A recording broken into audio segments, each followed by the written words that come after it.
Hulamin is Africa's leading and independent producer of semi-finished and fabricated aluminium products and is situated in Pietermaritzburg. It was previously part of the Anglo-American group. The company has a market cap of 2.17 billion rand and a price-to-earnings ratio of 27.38. High price-to-earnings ratio there. Why such a high ratio? I think just because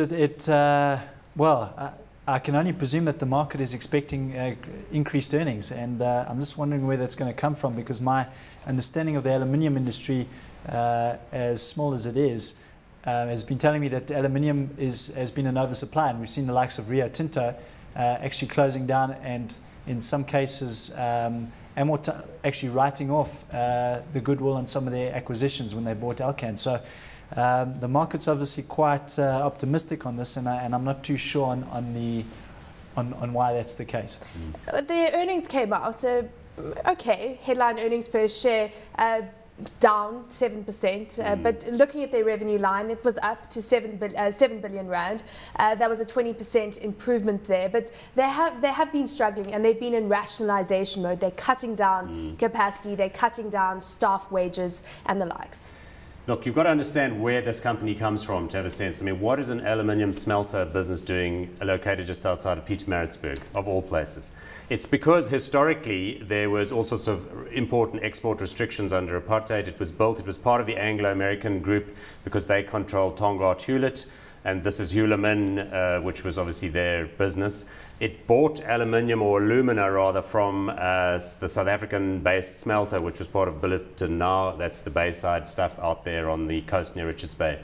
Cheap electricity, and they would be able to float in aluminium or alumina from bauxite from other parts of the world.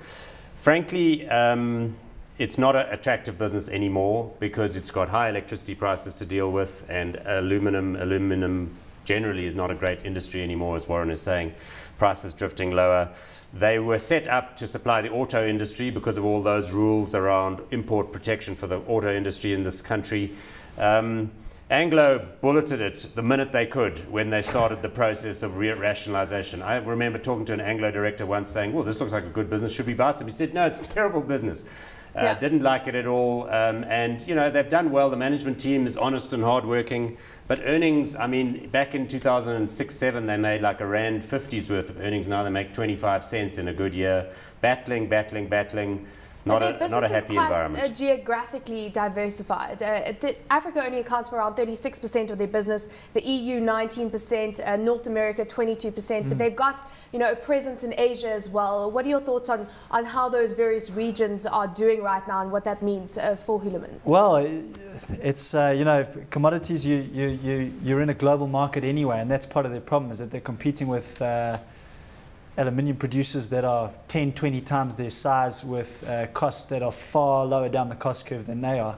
So while you can move certain types of end product to different regions based on what they're manufacturing there, it's just a case of more where production bases are, as opposed to being able to compete in markets around the world. So from that point of view, it's an export business, and they compete with the biggest aluminium producers in the world. And it's not just about looking at that aluminium price, obviously, because that has been ticking slightly higher. It's sitting just above $2,000. It went all the way to $1,200 in 2009, but it's about the cost side of the business.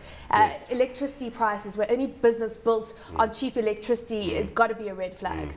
That, and the other thing they use in the smelting process and the refining and extrusions process is LPG, liquid petroleum gas, which they get from the Durban-based refineries. But for various reasons, those refineries at the coast are getting older and older every year, like all of us. And the oil companies don't really mind because they can import lots of liquid fuel from the bigger refineries in Bahrain and Singapore. So it looks dangerous for them in terms of both their aluminium supply, because Billiton's not sure if it wants to carry on producing at Bayside anymore, and LPG, so, you know, an Eskom. So they're between the rock and a hard place. Their only option is to narrow the focus, a relentless pressure on costs, and really work hard to find a couple of niche products that they can make and supply into the global market, you know, kind of skid trays for Audi A8s, which are made from aluminium, that kind of thing, but definitely not easy. Okay, so hot or not? Not hot for me, no. Not hot. No, even at R6.70, having traded at a high of 35, it's still a fairly marginal story, I'm afraid. And the market not liking it, down 22% this year.